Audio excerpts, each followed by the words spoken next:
What with your post-hardcore crunk bands and dream pop synth metal hybrids nowadays, music genres are as fluid as Shakira's hips, and most listen to a wide range of music that doesn't necessarily need definition. There was, however, a time when it mattered, when genres were the staple of your personality and would draw hard lines around your listening habits lest you defy your whole lifestyle. You couldn't catch an emo listening to country now, could you? And while some of these genres seem immortal, standing the test of time to remain relevant, others have come and gone in the blink of an eye. These forgotten favourites enjoyed a time of great significance in the music world, but can sadly no longer be found in the wild anymore. Whether it's because they simply faded away or stumbled under their own weight of success, these are the genres that have ceased to be as we once knew them. Rest in peace, guys. Rest in peace. I am the Grim Reaper, Ash from WhatCulture Music, and these are 10 music genres that died. 10. Grunge.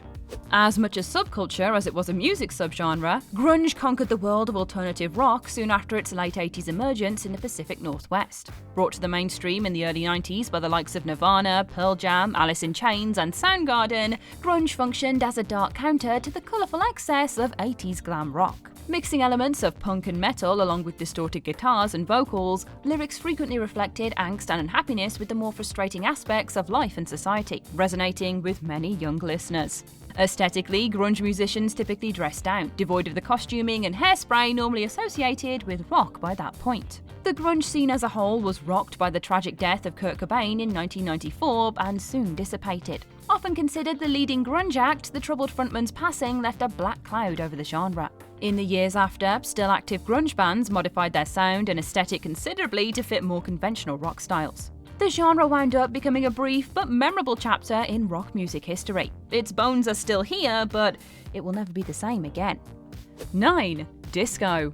Coming together in the early 70s club and dance scene, disco was taking the world by storm throughout the mid-70s into the early 80s, where it became an urban nightlife favourite. Saturday Night Fever had proven a huge success at the box office, and its Bee Gees-fronted, Grammy-winning soundtrack drew much attention to the genre. At one point, it proved so popular with listeners that channels began making the switch to all disco formats, alienating the rest of the music world in the process. Infuriated by the disco craze, Chicago DJ Steve Dahl set up the infamous Disco Demolition Night incident at Cosmic Key Park in 1979. The rules were simple. Fans of the Chicago White Sox baseball team were allowed to see them play for just $1, provided they handed in a disco record. Following the Sox falling in defeat, a great crate full of all the records was brought out onto the field and blown sky high, leading to riots and stadium damage. Highly publicised and rather embarrassing, the event marked the beginning of disco's fall from grace and into relative obscurity since. 8. Third Wave Ska. A considerably more rock-oriented spin-off from the classic Jamaican ska genre, Third Wave bloomed from the American punk scene initially. While traditional ska has been a fixture of Jamaican music since the 50s and helped inspire a whole heap of music, Third Wave is known predominantly as a hot streak. Acts such as Rancid, Real Big Fish, Mighty Mighty Boss Tones, and Less Than Jake hit it big, wowing them with a heavy reliance on expansive horn sections and grand-scale guitar riffs. Seemingly without any real explanation, however, the scene dropped out of the mainstream as the 21st century rolled in and things got heavier. In 2020, it's used in tandem with other genres more than as its own definitive thing, to great success with bands like Kahuna. Shout out to James Dowes & Co for making it a whole new sound. Stream it on Spotify, go now, go and stream it. 7. Pop punk.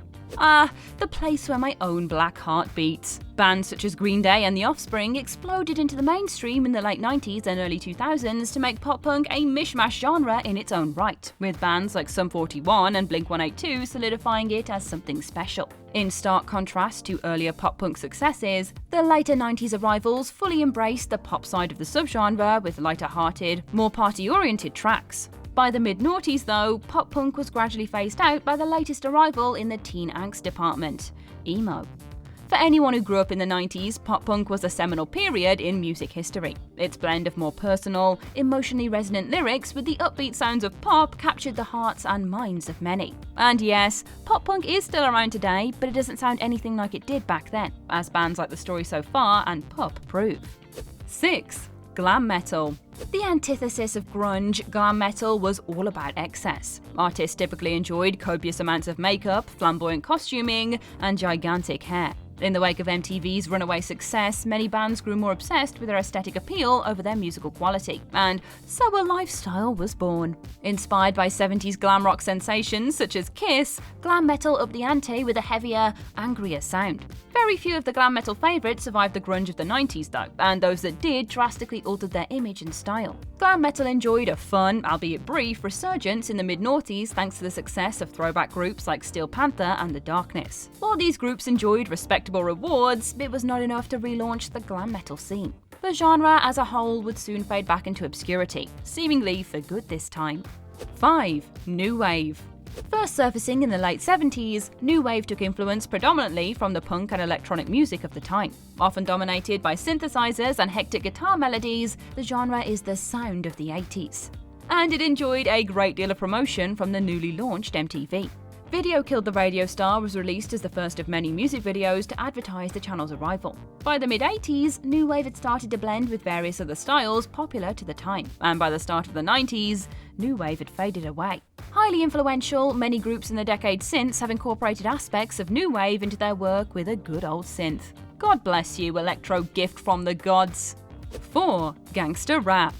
During the mid-80s, artists like Schoolie D and Ice-T kicked off the gangsta rap scene with their violent, hard-hitting lyrics. The legendary West Coast rap group NWA then burst onto the scene with their smash hit record, Straight Outta Compton, in 1988. Centered on the harsh and bloodthirsty nature of the gangster lifestyle in Los Angeles at the time, the album sparked a wave of similar work. Artists such as Snoop Doggy Dogg, Too Short, Tupac Shakur, and Scarface all enjoyed great success as the 90s rolled in. The genre's lyrics frequently revolved around controversial topics such as crime, drug use, homophobia, and misogyny. By the mid-noughties, though, a new generation of artists had arrived, and with them came a new direction as well. The likes of Eminem and Kanye West often moved to more introspective lyrical themes. Artists such as Drake and Kendrick Lamar have moved even further away from the gangster direction, focusing more on party anthems about wealth, success, and relationships. While there remain a good deal of tracks out there with thematic similarities, the genre of gangster rap has become a popular bit of long-gone nostalgia for many hip-hop fans. 3. Emo.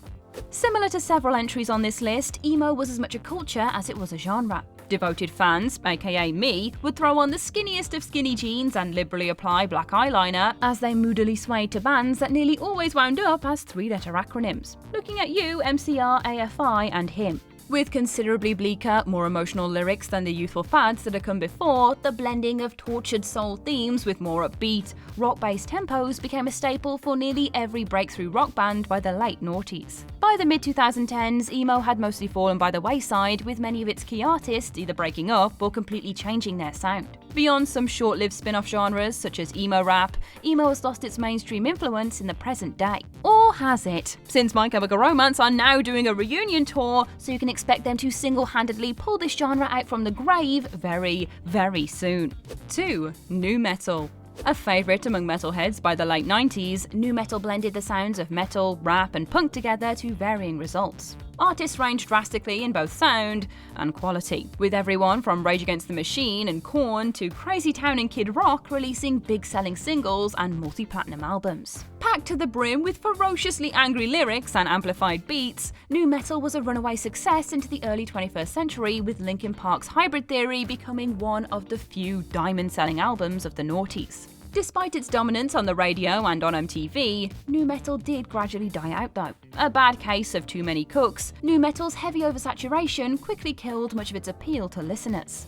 Newer genres such as metalcore moved in, snatching up much of NuMetal's key demographics in the process. Some of NuMetal's biggest players like Korn, Papa Roach, and Staind went on to alter their sound to remain relevant, and the genre is now a thing of the past. 1. Britpop.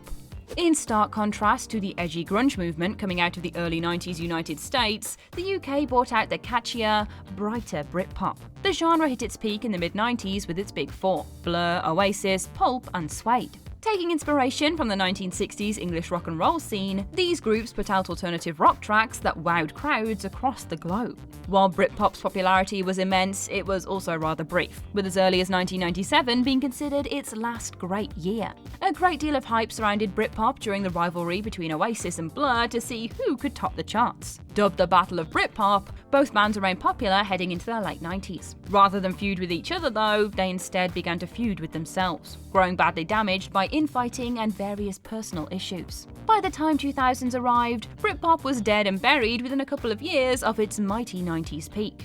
Thank goodness for that. And that's our list. What other genres passed away? Which are due a resurrection? Do you agree with these choices? Share your thoughts in the comment section below. I've been Ash, over on Twitter at Ash Millman, and this has been WhatCulture Music. Don't forget to like, share, subscribe, and come back again soon for some more lovely musical content. Thanks for watching.